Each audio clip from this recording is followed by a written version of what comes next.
welcome to this 5th Symposium event for the Australian Longitudinal Study on Women's Health.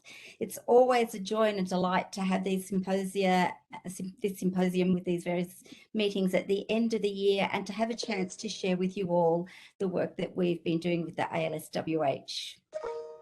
My name is Julie Byles. I'm from the University of Newcastle, and I'm one of the directors of the ALSWH, working with Geeta Mishra and the team up at the University of Queensland.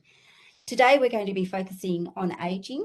I am going to give 3 presentations, and in between each presentation we'll stop and we'll have time for questions, and you can put the questions up through the Polev at any point in time, and then we'll have a bit of a general discussion at the end. Before I start the videos though, I'd like to begin by acknowledging the traditional landowners of the lands in which we're all variously sitting and meeting today. For me, that is the Awabakal people, and I'm very fortunate because where I sit, I look across the river to the lands of the Worimi people, so I get to pay respects to 2 countries. And also acknowledge elders past, present and emerging, and the knowledge that the traditional landowners of this country have had, and it would be wonderful if we could all share in that as we go forward. I'd also like to acknowledge the government, Australian government, for funding of the Australian Longitudinal Study on Women's Health, and for being such strong and long partners in this project and what collectively we've been able to deliver for women in Australia. In the last 2 years with COVID, we've been able to get some small but important funding from the Hunter Medical Research Institute and the University of Newcastle to allow us to do fortnightly surveys with the women, and I think we've been making the most of that to get some information back on how women have been coping with the last couple of years. I'd also like to acknowledge, before I give the videos, the many people who collaborate on the Australian Longitudinal Study on Women's Health. There are hundreds of researchers at any one time who are using our data and contribute to the knowledge that comes from the study, as well as the data custodians who provide us with access to such a wealth of data to link to the survey data. So, having said all of that, I think we should start with the first video, and the first video is looking at the 1921-26 cohort. It's called Getting to 100 because they turned 100, the first of them turned 100 this year, and looking at how they've reached 100 and what that might mean for them and for the study. So thank you. We'll play that video.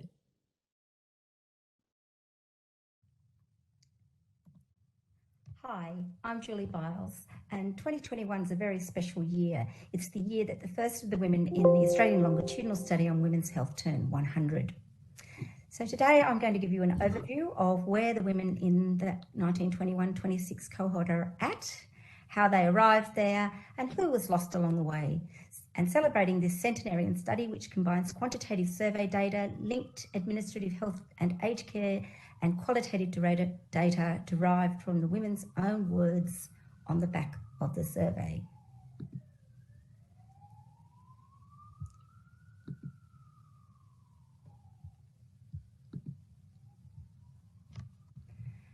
We started in 1996 with 12,432 women born in 1921-26 who were then aged 70 to 75. On their first survey, the women in the ALSWH provided a picture of ageing that challenged negative stereotypes of frailty and declining well-being.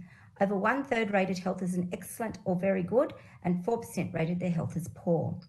Common conditions then included hypertension, with 50% of them having that, arthritis, skin cancers, prolapse, osteoporosis, heart disease, and common symptoms included stiff and painful joints, back pain, difficulty sleeping, poor memory, allergies, constipation, but they were more likely to be caring for someone else than to need care themselves.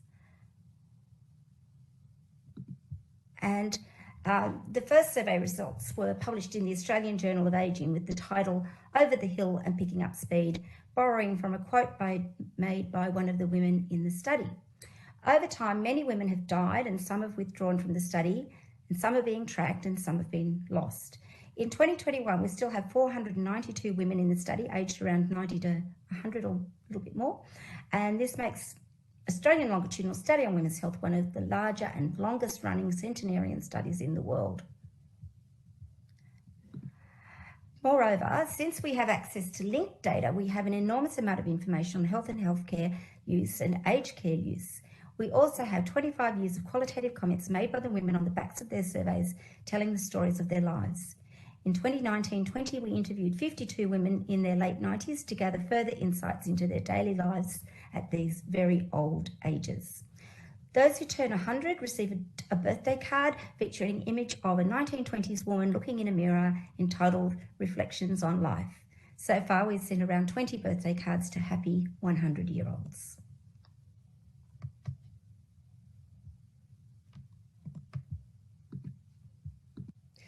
Since 2011, we've been surveying the cohort every 6 months in order to capture changes at this critical time in women's lives. The graph shows the returns for the 20 survey rounds that have been deployed so far. Women are sent the surveys on a rolling basis, either 6 months after the last survey was returned or 6 months after their last survey was sent if there's been no contact in between. So while most women returned their first 6MF survey in 2011, some women returned their first 6MF in 2018, which is of course more than 6 months from the previous survey. This return process creates a scheduling problem if we analyse the data according to WAVE. So instead, we analyse the data according to age or year, so as to represent women's ageing rather than the survey schedule. Note that for the survey 16, there are 386 responses, but I wouldn't close the books on that one just yet, as more are coming in this year. The message is to never give up on these women. They've certainly dedicated their loyalty to the study. Here we see the response to 2 questions for some of the more recent waves of the 6-monthly follow-up survey. Most of the women describe their health as good or poor, and most say their health is about the same or somewhat worse than it was a year ago. Of course, comparing from one survey to another, we need to recognise that there's an increasing degree of survivor bias, with those women who remain alive and returning surveys representing a particularly special and elite group. Over time, women are also developing more and more conditions and disability. On the left, you see the prevalence of some common conditions back in 1996 when the women were 70 to 75. Moving from left to right, you see the increasing proportion of women who've died by that survey date and increasing prevalence of the conditions. We've been able to also include incidence and prevalence of dementia by combining data from multiple survey and admin data sources, estimating that in 2016, around 29% of the cohort had been identified with some form of dementia. Also, between ages 70 and 90, women were admitted to residential age, Also, between age 70 and 90, 30% of women were admitted to residential aged care, adjusting for death as a competing risk. And of course, women don't get one disease, they get many. Here we see the progression from when the women were 76 to 81 in 2002, when most women had conditions in 1, 2 or 3 disease groups, to ages 88 to 93, when most women have at least conditions in at least 3 disease groups. In this picture, we see the change in the percentage of women who have disease and/or disability and need for help with daily tasks. At age 70 to 75, 36% of the cohort could be considered successful ages with no major disease or disability. Then we see a large empty portion of the circle containing the remainder who have some chronic conditions, but they have no disability or need for help. I call this the wide window of opportunity where we can't prevent these conditions, but we may be able to prevent their consequences. When we move 20 years into the future, only 9% have no conditions or disability, and most of those with disease also have disability and need for help. Modelling these changes over time, we've identified 6 main groups: those who died early, those who lived longer but with disease and disability, those who lived very long with disease and disability, and those who stopped returning surveys are in all other ways like the mauve group. Those who live with the disease but did not develop disability, and those who reached their 90s with no major disease, disability or need for help. Over time, women with chronic disease were more likely to experience disability than to die without disability. At age 70 to 75, the predicted life without disease and disability was 8 years, while life with disease but no disability was 4 years, and life with disability was 4 years. The factors associated with faster onset of disability included difficulties managing on available income, less than secondary school qualification, and obese or overweight at age 75.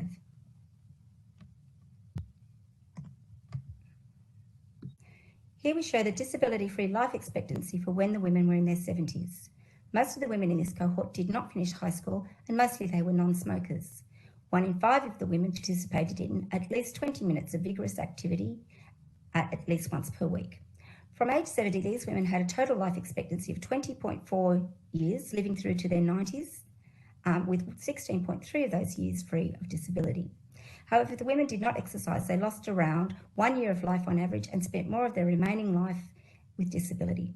Throw in smoking and obesity, and these women lost 4.3 years of total life and 4.3 years of disability-free life. The total loss of life expectancy for being less educated, a smoker, obese, and not exercising is 5.3 years of life and 6.7 years of disability-free life. So overall, we have excellent quantitative data to show that many women can continue to age well, even with disease, that there's a wide window of opportunity to prevent the onset of disability, and that some key life circumstances and health factors are powerful drivers of living long and living well. These drivers will have significance later when we look at the prospects for healthy ageing for the 1946-51 cohort and at the cohorts behind them as well. But for now, we're going to take a detour from the quantitative data and look at what the women themselves say about their experiences of later life. Thank you. So now we're going to hear from the women themselves and hear what they have to say about their experiences of ageing, starting at 1996 when they were 70 to 75 and travelling right through to the present day.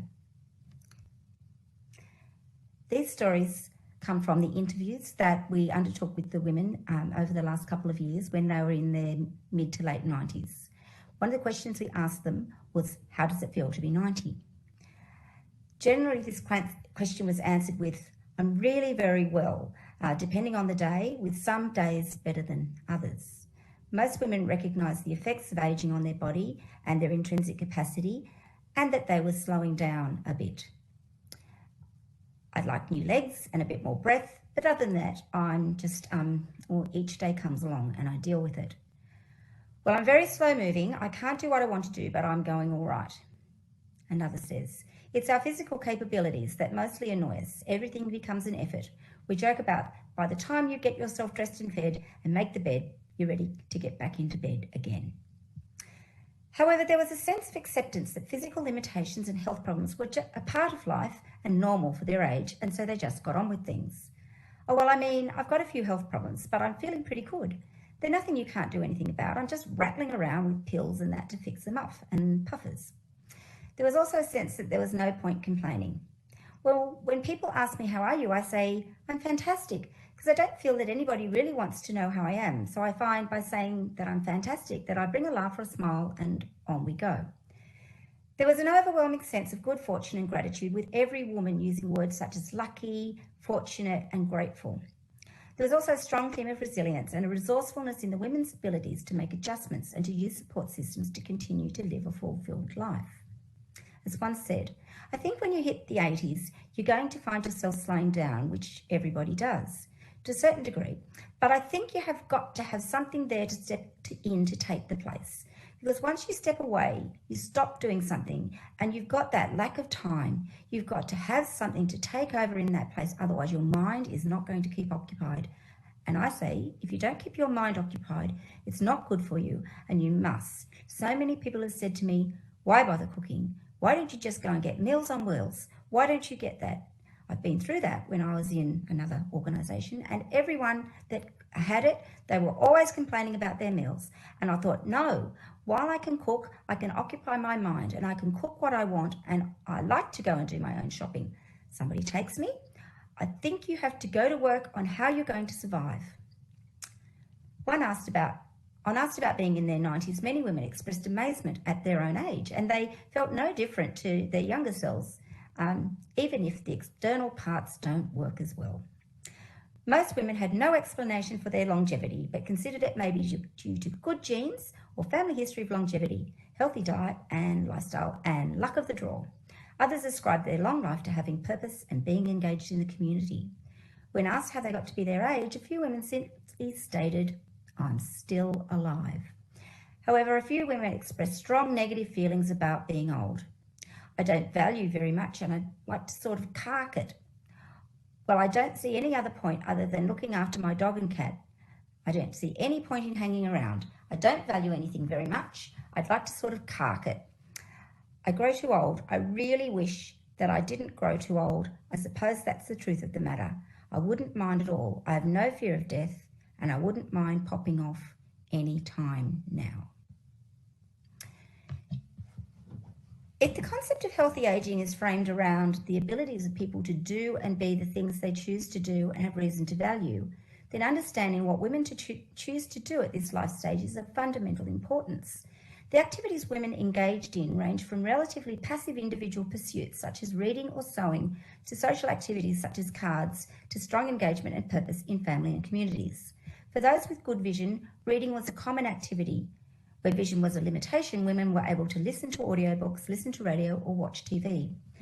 Puzzles, Sudoku, and crosswords were also activities that women enjoyed on their own within their own homes. Many women engaged in these mental activities for amusement and enjoyment, but others saw these as a way of retaining their mental capacities. Knitting, sewing, and craft were also popular activities, some women crocheting for charities or the homeless. Some women found satisfaction in completing housework or other activities of daily living. Others saw cleaning as not just an achievement, but also as important for their well-being. Whilst for some, continuing to be productive, cooking, keeping busy and engaged in life was paramount to feeling connected and useful and gave life meaning. For others, the loss of the ability to cook was a great disappointment. Many continued to do small jobs in the garden like weeding, watering and deadheading. For those unable to work in their garden, just getting out in the yard and watching things grow or just walking in the garden brought contentment. However, for others, the loss of the ability to garden was disappointing and some felt their garden was suffering. The majority of women had high priority for social activities. Outing with friends were important. Playing cards, bingo, Scrabble and other games were also frequently mentioned activities, as well as being involved in the church and other groups such as Bible groups, Probus and University of the Third Age. However, some women discuss their social activities as part of their past and difficult to maintain given their current physical limitations. Many of the women continue to drive themselves. For these women, driving was seen to be important not only for trans, but also for autonomy and identity. These women realised that they needed to protect and preserve this ability, driving every day so as to maintain their driving skill. They also recognised that their skills may be affected by change in their functional capacity. They often restricted their driving to local areas and familiar routes. Others talked about having to give up driving because of poor eyesight or other health problems. Surrendering a driver's licence was referred to as like losing a leg, losing that mobility or independence. Many women had embraced new technology with smartphones, iPads and computers. These were used for email, Skype, Facebook, Googling, personal banking, games and entertainment.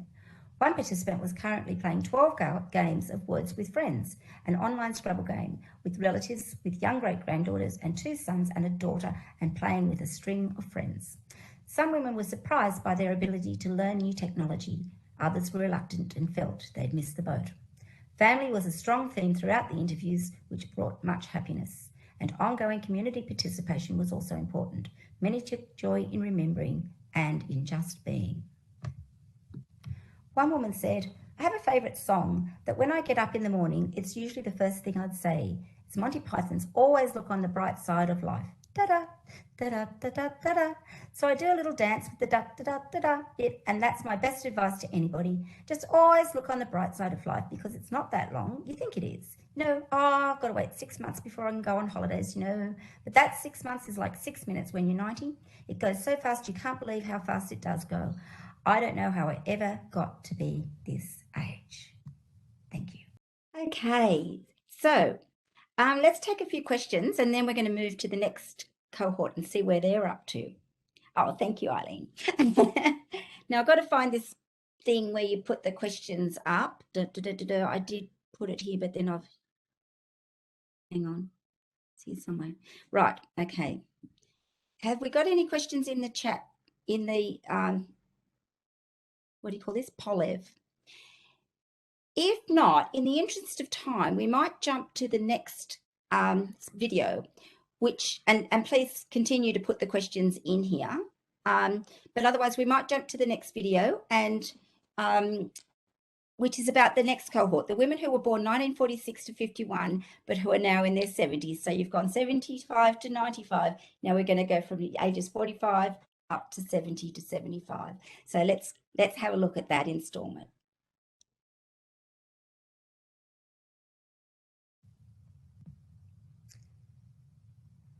We've seen how the oldest cohort have aged from their 70s through their 90s. Now we're going to cast our attention back one generation to check on how the 1946-51 cohort are now that they've reached 70 and how they compare with their mother's generation. So now we have the 1946-51 cohort aged 70 to 75 overlapping with the ages of the 1921-26 cohort in 1996. As might be expected, health declines across the cohorts, especially for the women born in 1921-26 who've aged from their 70s to their 90s during the study so far. Overall, the women in the 1946-51 cohort have entered their 70s in better self-rated health, with a higher percentage rating themselves as excellent or very good health. This would bode well for their prospects for healthy ageing. However, we do also see a lower percentage of women rating health as very good or excellent in the youngest cohort compared to the 1973-78 cohort, suggesting we need to watch this space. We see a similar difference in physical functioning scores, with women currently in their 70s having higher average scores than women in the previous generation when they were in their 70s. This indicates that they have higher level of physical functioning health-related quality of life and role physical health-related quality of life. However, while the more recent generation of 70-year-olds are less likely to smoke, they're more likely to have adequate exercise. They're also more likely to have BMI in the obese range. Few women in either cohort were classified as risky or high-risk drinkers using 2009 NHMRC classifications.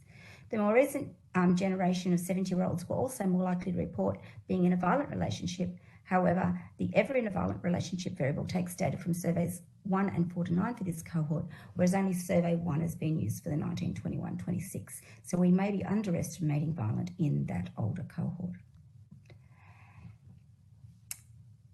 Here we see the substantial difference in obesity between the 1946 and 51 and the 1921-26 cohorts, also with the 1973-78 and 1989-95 cohorts coming up behind.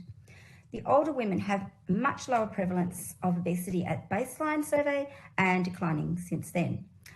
A study of the impact of weight on the older women's life expectancy from age 70 showed that compared to women in the normal BMI range, obese women had lower total life expectancy, fewer healthy years, and more unhealthy years. Overweight women had a slight increase in total life expectancy, but fewer healthy years. Underweight women had the shortest life expectancy, including both healthy and unhealthy years. This knowledge from the 1921-26 cohort has implications for the 1946-51 cohort as they enter their later years with higher BMI.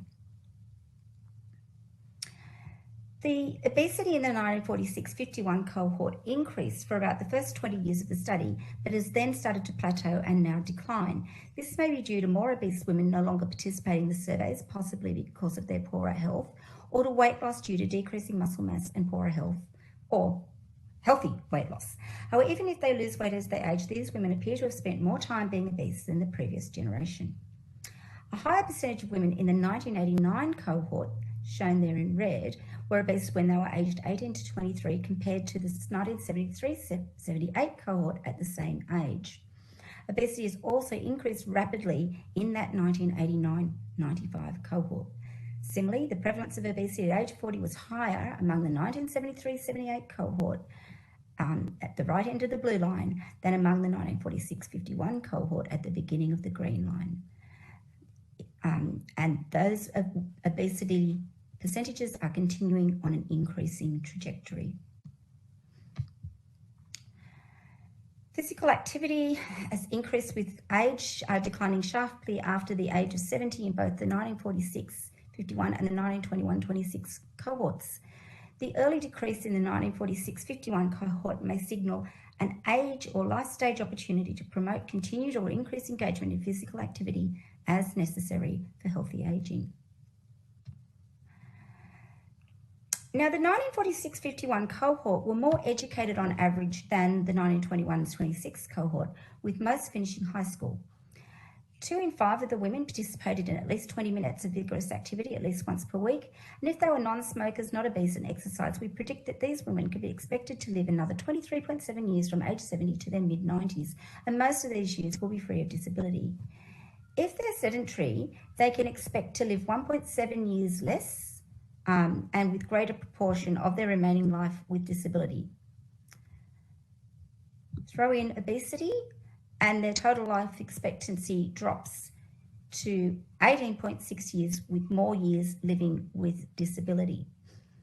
If they're also less educated, their life expectancy drops a further 2 years, and again, more of their remaining life is with disability. The total for being less educated, smoker, obese, and not exercising is 10.6 years of life and 11.8 years of disability-free life.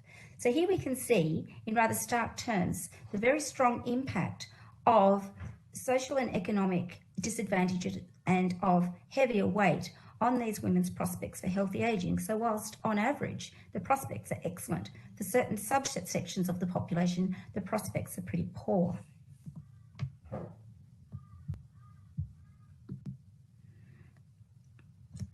But along comes COVID and the lockdowns. In terms of health behaviours, the women in their 70s were more likely to drink less than to drink more alcohol, and some improved their physical activity and diet. However, they were more likely to gain weight than to lose it, and they tended to exercise less than usual and to sit more. And while there was a strong focus on cooking and healthy food, women were likely to eat more food overall, more cakes and snacks, and more takeaways. The COVID-19 pause has come at an interesting time in these women's lives. For many, it has allowed them to take stock and work out what they enjoy and value, but others have felt stress and loneliness and isolation from their families.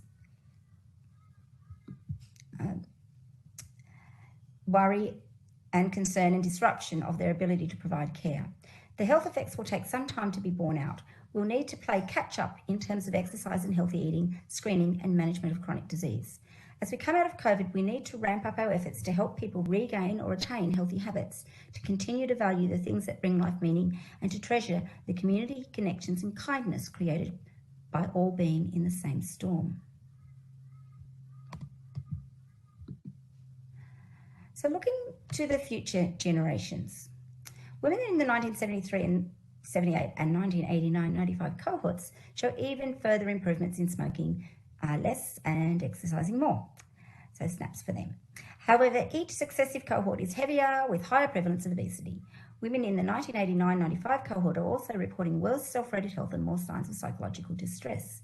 The COVID-19 pandemic is likely to have exacerbated these health issues for many women, with women in the younger cohorts experiencing more stress and distress and having more negative impacts on their health behaviours when compared with the women in their 70s.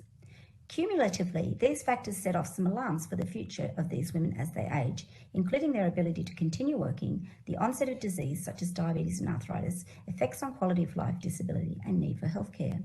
The opportunity to improve the health of these women in their mid and later years starts now. So thank you everybody for the quick update on how to refresh this POLEV. And so now, now I believe I can see your questions. So I will ask the questions. And so the first one was about the 100th birthday cards. Lovely idea. Would you consider sending cards for other milestones or events? I think we would. So maybe we can brainstorm about what they might be. We do know that the women have really appreciated getting the cards, so that's been nice. They correspond back. Have you looked at sleep? Oh yeah. We have looked at sleep. So we looked at sleep quite extensively in that oldest cohort, and we actually provided evidence to the Senate inquiry into sleep, and we'd be happy to provide that report to this group, people who've attended this. I believe it's also on our website, but there's been quite a lot of work done into sleep in the oldest cohort, but also in the other groups of women as well. I had a PhD student do a whole PhD on sleep, chronic disease and mortality. Family support available to these women. Do they have children who help provide care? So yes, again, we've done a lot of work about caregiving and carers. So largely looking at the women as carers, but also women's need for care. We've done a lot of work into that. And I've been quite interested in when the fact that women can be caregivers and need care at the same time, or they can have been giving care and then need care, or even the other way around, from having needed care to switching their roles entirely and now becoming the caregiver. And so I've been looking qualitatively at that pivot point where women go from being a carer to a care needer, or to being both at the same time, or whatever transition they might be making in those roles. The interesting thing about family in the interviews was that the family were often not close. They were, because a lot of our women are from rural areas and small country towns, the families were often quite a long distance away physically, but they were still close in terms of their connection and their communication. What portion lived in their family home or residence aged care facility when completing their surveys? So when completing their surveys, most women live in the community. It's only a small portion of the women completing a survey who live in residential care. They do still, and they get help to do it, but it's less than 5%. But cumulatively, over the course of the women's lives and following them through the aged care data, we know that at least 30%, it's actually higher than that depending on what point in time you're having a look, have been admitted to residential aged care. So that's a really important fact, because we often say that only about 5 or 6% of the population over 65 are in residential aged care. That's true. But over the course of your life, your probability of going into residential aged care is much higher than that. So residential aged care remains a really important part of everybody's future. Don't discount it. What do we know about the small percentage of women who are self-managed in their later years? Can we learn from their lifelong strengths and how it translates to people at earlier stages of life now? Yes, yes, yes, yes. We do. I think we've got a lot more to learn from these women who, we've got so many women in this study who are exemplars of aging well. And I think we have a lot more to draw out from them, both from the women who are now in their 90s. And that's what we're attempting to draw out with a study that was funded by the ARC, where we have been looking at a small but significant proportion of women who are doing really, really well. So that was about 6% of women who were doing really, really well and didn't have any major diseases and no major disability and just going on fine and dandy, thanks. But there also were a group of women who did have disease but didn't have significant disability in relation to those diseases. And I think there's a lot to be learnt there, but also that wide window of opportunity, that long period of time where people have a chronic disease but have not yet developed any significant consequences in terms of their functional capacity and their functional abilities. And I think that's that wide window of opportunity we need to be acting a lot more in, and looking at the ways to help keep people's abilities, maintain their abilities, stave off physical decline, increase their abilities to get help and support. We've just got so much lead time that for some reason we run around like headless chooks at the end when people need help, and there's no need to be doing that. We can see, we can predict, we can anticipate, and we can prevent. Okay, I'll refresh because I believe you have to keep refreshing this thing. And then I have to have this moment of anxiety where there's nothing on the screen. Okay, the qualitative reflections of the earliest cohort were really important. They give us a better understanding of their lives and also provide additional data points. Do you get similar reflections from the other cohorts? Yes, we do. The women write on the backs of the surveys in all the cohorts, and there's so much data there. And I say that these qualitative data are as good as blood, because they are so rich with information and really can add to our understanding. And we could do, 100 people could do their PhDs on what's on the backs of those surveys. Have you looked at the gut microbiome functionality? We are attempting to. So Geeta answered this question Monday, I think. And so I think it's a matter of watch this space. We are attempting to get that sort of data, and also from the children in the match study. So, but it's important. We recognise it. We understand that it probably has a really important role, and we are trying to incorporate that sort of information into the data assets. You mentioned most of the women are located in rural or remote areas because of the sampling done in the study, because women in those areas are living longer. Not the latter, unfortunately, not the latter. No, it's because of our oversampling. Yeah. And, you know, and also because those women who are living in those areas, when we did a report on women in rural areas, what was very, very, very obvious that for those women, it was a matter of when the going gets tough, the tough get going, and their resilience is incredible. So they don't necessarily live longer, but they have this enormous resilience and a lot to learn from. I'll refresh one more time. Suffer my moment of anxiety when the whole screen goes blank. And there are some more questions. Oh, I like this one that I haven't, the second one. Is the type of diet women were eating collected alongside obesity to predict years of life left to live? Okay.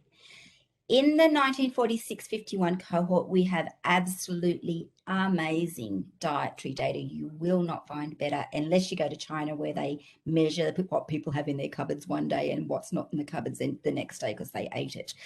So our dietary data are phenomenal, and not for the 1921-26 cohort. We only asked them about fruits and veggies, but for the other cohorts, we have incredible dietary data.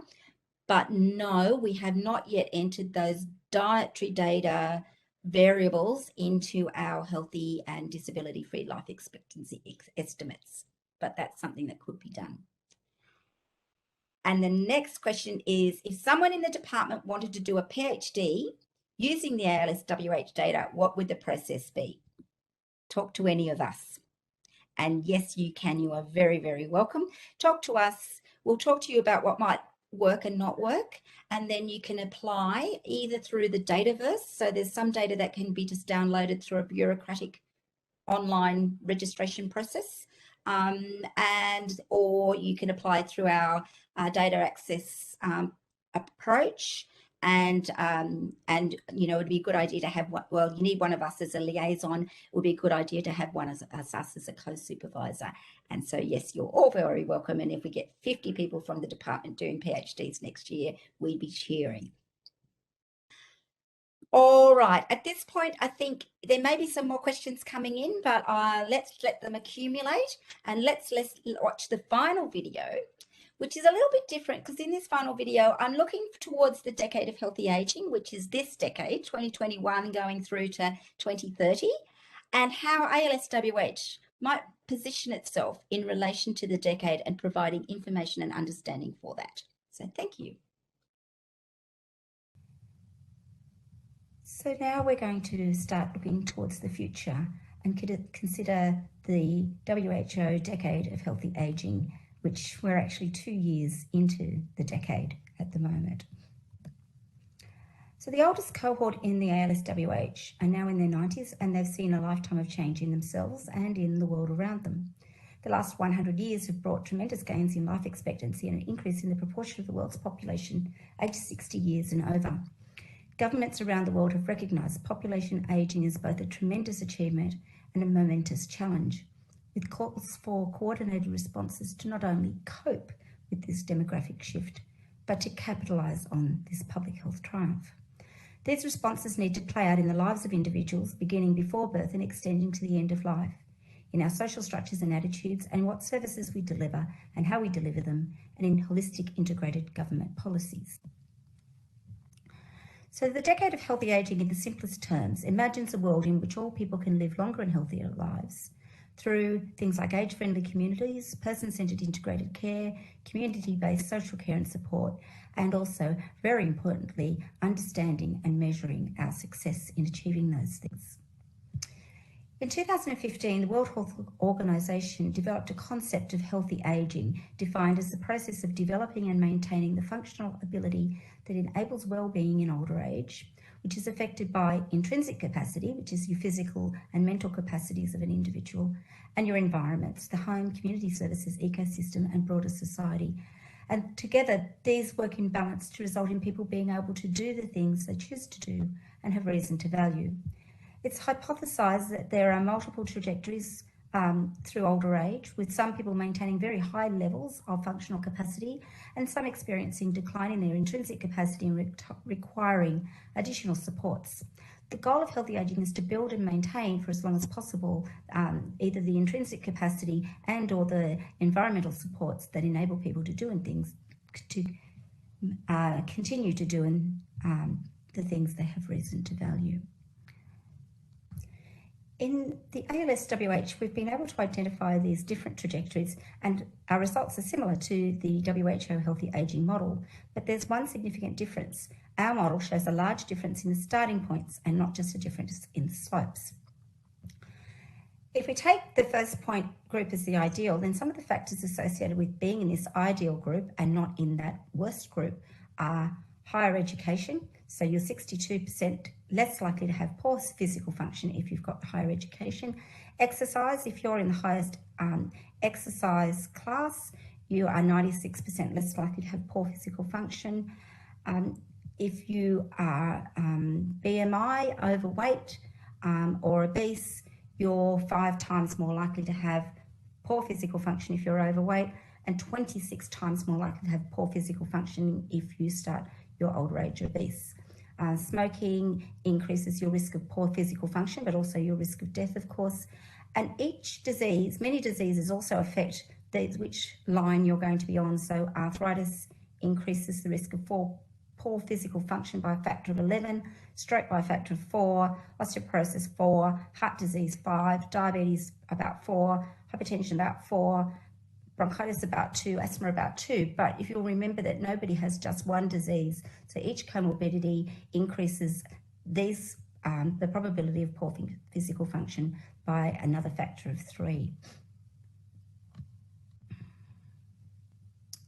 We take an even finer detailed look at changes over time by looking now not only at the changes in physical function, but also the changes in other dimensions of health-related quality of life, including physical functioning, social functioning, mental health, bodily pain, general health, and vitality. If we do that, we find 5 main patterns of ageing. So the first group there on the left have low physical function, bodily pain, poor quality of life due to bodily pain, low general health and vitality, and moderate mental health. So these women have poor and declining health across most of those categories, and they have difficulties on most activities of daily living, even at age 70 to 75. However, their mental health scores were maintained at around 60, with slight decline in later years.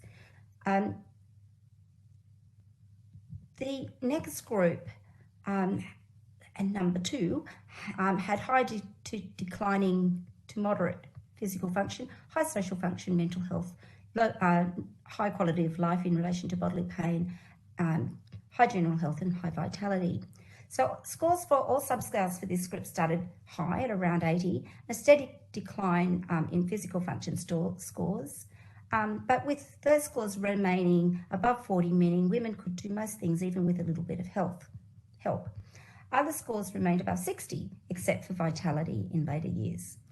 These women might illustrate a group who have significant age-associated limitations, but who still have capacity for enjoyment in life.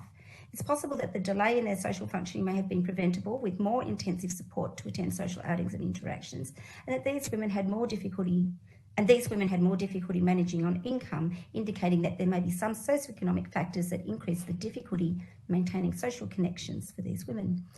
The fact that most women maintained high levels of mental health is testament to their resilience, even in the face of declining health in other domains. Group 3 had moderate declining to low physical functioning, but maintained high mental health again. Group 4 had high physical functioning to start with, a decline to low, but maintained high mental health, so similar to Group 3. And the last group is the group with the highest health. They had consistently high scores on all subscales until about the age of 90 to 95. And the sharpest decline was seen for physical function, which started above 80 and declined to around 60, so it's still pretty good if you're 90. But at this score, women would still be able to do most activities, but some with a little difficulty and with needs for some well-deserved help. Now, this fits really nicely with the concept of healthy ageing, which recognises that people enter their older age already on different paths, with different levels of capacity, different threats to their health, and different levels of intrinsic reserve. Social position and personal resources across the life course also affect how people are able to adapt to change and to be supported in their older age. Declining physical function is also associated with declining cognitive functioning and other capacities, and with increasing disease and comorbidity and need for healthcare, support from families, and aged care services. This stage of life can also be a time for transition in housing, with some people moving from the family home to smaller accommodation, a village for older people, or residential aged care. The goals for care and support also change according to where people are along this pathway. At earlier ages, when people have higher levels of ability, their needs are for supportive environments that enable their participation in family and community life and encourage prevention of disease and functional decline. These needs remain important as they age and their intrinsic capacities decline, but further needs for support in daily activities to reverse losses and to regain abilities or reablement begin to have greater priority. In later life, people need more and more help to compensate for loss of capacity and diminished ability to perform activities of daily living. At the last stages of life, the emphasis of care and support may be to provide for the basics of personal care and to ensure quality of life and dignity right to the very end. We found around 40% of women had very low aged care needs with limited use of home care after age 85. These women had the best physical and mental health and social functioning. Around 25% of women consistently used home care from age 75 onwards, with increased use of residential aged care in the late 80s and early 90s. A further 10% had high use of residential aged care from 75 years onwards, and around 25% had earlier mortality and died before their mid-80s, having a high use of home care and residential aged care in the years immediately preceding death. These women had the worst scores for physical function and social function, with more chronic conditions. We also found that home care use can delay admission to residential aged care, with earlier use of more home services reducing the cumulative incidence rate of admission to residential aged care. Compared to those who use few basic services, those who use more complex care services had a significantly lower rate of admission to residential aged care, up to 9 years from their first community service. After 9 years, there was no difference in admission to residential aged care between home care groups, indicating that residential aged care may still be required in later life after a very long period of supported home care. Across the cohort, from around age 78, we forecast that on average women survive around 8 years without using any aged care services, 5 years using home care, and around 2.5 years in residential aged care. We looked retrospectively at the use of community care for women who'd been admitted to residential aged care and in accordance with their care needs trajectories. The detail on care services provided suggests that much room for increased delivery of in-home services prior to residential aged care. It's possible that residential aged care admission may have been able to be delayed for many of the women had they received more home support earlier, and in keeping with our earlier findings on the effectiveness of home and community care in delaying admission to residential care. Once women enter residential aged care, they undergo further changes in their health and care needs. These changes can be tracked for the women in the ALSWH using data from the Aged Care Funding Instrument, which assesses aged care residents' levels of needs across domains of activities of daily living, behaviours and complex care needs, with the latter either being on high admission or increasing after admission. What we find is that the women are more likely, even if the women come in without complex healthcare needs, these needs increase steadily over the course of their aged care stay. So now let's think about the decade of healthy ageing and how we can fit into that agenda. Well, one is in monitoring the burden of disease. We are undertaking a gender-specific longitudinal analysis of trajectories of healthy ageing and factors contributing to disease burden. We can look at key life stages for prevention across the life course, and we can estimate age-associated change in multimorbidity and key conditions. Dementia is one example. This is the second leading cause of death among women in Australia, and it's more common in women than men. We've been able to estimate the prevalence of number of cases in Australia, adding to what is really a lack of information, unreliable information that can vary considerably, and the trends over time in Australia are not clear, so we need to work on those. We developed the methodology that uses linked data from ALSWH surveys, hospital records, MBS, PBS and aged care to identify cases, and now this can be used in national prevalence estimates and in monitoring trends. We can always also evaluate health services. We can evaluate the use of health services in terms of who's using them, how many, equity, costs and effectiveness, of course, given access to good data. An example of that is the work we did looking at health and aged care in the last 2 years of life for women with and without dementia. We can look at the integration of person-centred care across multiple systems and across the life course, identifying transitions, outcomes, gaps in care and unmet need. We can do longitudinal cross-cohort comparisons, looking at the prospects of healthy ageing for future generations. We can also look at the conceptual factors in women's stories. We can look at the change in women's roles and participation, the changing social and cultural milieu, the social mobility and overcoming adversity, loneliness and isolation and vulnerabilities, but in contrast to that, also resilience and exemplars of women who are doing extraordinarily well.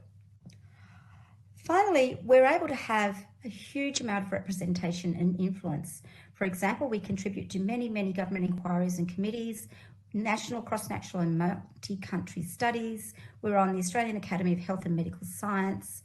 We contribute to the United Nations programs, for instance, the Commission on the Status of Women, the Open-Ended Working Group on Ageing, the High-Level Political Forum, various instrumentalities and offices of WHO, and also to ageing more broadly through the International Longevity Centre Global Alliance and the International Association of Gerontology and Geriatrics. So, thank you. We've done a lot of work and we've got a lot of work to do, but we're looking forward to doing it. Thank you. Now, I think I don't know that there's any more questions, but someone can prompt me if I'm wrong there. And what I'd like to do now is to hand over to Tania Rishniw. And hi, Tania, how are you? Hi, Julie. I'm fantastic. How are you? What a great week. Yeah, I know. It's been fantastic, hasn't it? Yeah, really good. So we're going to ask you now to please sum up. Yeah. My goodness, like let's an easy job. That's right. Where do I start? In the middle. Thanks. Yeah. Look, thanks so much, Julie. And can I start, as always, by acknowledging that wherever we are today, whether it's in the University of Queensland or the University of Newcastle or here in Canberra or elsewhere around the country, we meet on Aboriginal land and pay my respects to elders past, present and emerging. So thank you so much, Julie and Geeta and the teams at your end, but also everyone at the Department of Health and can I do a special shout out to Carly Brown and Tiali and the teams who have helped organise this, but continue to support the Australian Longitudinal Study on Women's Health. I am so proud as the Deputy Secretary responsible for population health and women's health in particular, but on behalf of the Department of Health, I'm so proud that we continue to invest in this evidence base. And this week is always fantastic. I've only been able to dip in and out, but I've had such great feedback from everyone who's participated this week. I am so thrilled that you were able to showcase what we've done through the longitudinal study on women's health internationally in March this year at the 65th Commission on the Status of Women. I'm sure that would have been done at about 3 o'clock in the morning, thanks to time zones. Yep. But it just shows this is world-leading research, and it's such an important and invaluable database. When I was preparing for the symposium and the privilege of doing the closing remarks, looking at the work on endometriosis and assisted reproductive health and women's mental health and well-being, on healthy ageing and what that means for women, on the fantastic research that you've been able to do around COVID-19 and the impacts of COVID-19 and the pandemic on women, it's been a huge year. And thank you for sharing that through the symposium. I know that I've had fantastic feedback from everyone who's been able to participate, and just the importance for the women of the Department of Health, but also, you know, the men and people who choose to identify in other ways, how important it is to understand women's health is different and it is important, and the investment that we make in understanding that data is fantastic. I read a really interesting book last year, and I'm sure many of you have read it, which is called Invisible Women and Exposing the Data Bias in a World Designed for Men. And it just brought to life for me how important it is for us to understand the health impacts and the health needs of women, because, you know, things like pharmaceuticals, things like aging, you know, the data that you just presented, Julie, about women's experience in the health system and their health needs is so different. And we can't just rely on data sets that have been tested on men only. It's so important that we're doing this work. So thank you so much. We've had fantastic attendance throughout the week, I know. We look forward to next year, and hopefully being able to do it face to face, or at least somewhere, you know, a little closer together. But I'm sure you will join me in thanking Geeta Mishra and Julie Byles and the teams at both universities in what has been a fantastic symposium. So thank you. You're getting lots of little claps. We've learnt. We've learnt very in this age of remote working. We've learnt the little symbols. Look, as I said, I'm so pleased that we continue to support this work, and thank you for all the work that you do. I'm not sure that I can afford 50 PhDs just next year, or at least if you could time it part-time PhDs, it'd be fantastic. Yeah. But it just goes to show how interested we are in the work that you do. Yeah. So thank you for another amazing week. We look forward to next year, and in the meantime, keep doing the fantastic work, and have some great holidays. Oh, that's brilliant. That's brilliant. Thank you. We will get back together in the new year, and let's talk about some things we could do, sort of, because we tend to have these symposia at the end of the year, and then we all just go, oh, that's done. But maybe we could have a nice meeting at some stage with some of our PhD students to let you know what that experience is doing a PhD, and where that takes them, because they go to all sorts of exciting places afterwards. That's right. And we could also have a chat to them about maybe coming to the Department of Health. Yes, that would be great, even if it was for some experience, which would be good. And also, we asked them to write a policy brief, to identify an audience and write a policy brief. So something on that would be really good too. So I think there's lots of opportunities. That's fantastic. We could even probably arrange something like a little panel for them to present to, Julie. Oh, brilliant. Yeah. Right. Yeah. Really good. Let's talk in the new year about that. That'll be good. And just to acknowledge, there was one extra question on the poll, and I replied to that saying about when to intervene for healthy aging. So we can talk about that too. We actually have quite a detailed proposal about interventions that can happen around the point of retirement. So maybe whoever asked that question might like to follow up. So yay, thanks, fantastic. Tania. Thank you. And I wish you all, hope you get some sort of break, and, you know, a happy summer and a joyous festive season. So thanks, everybody. Bye.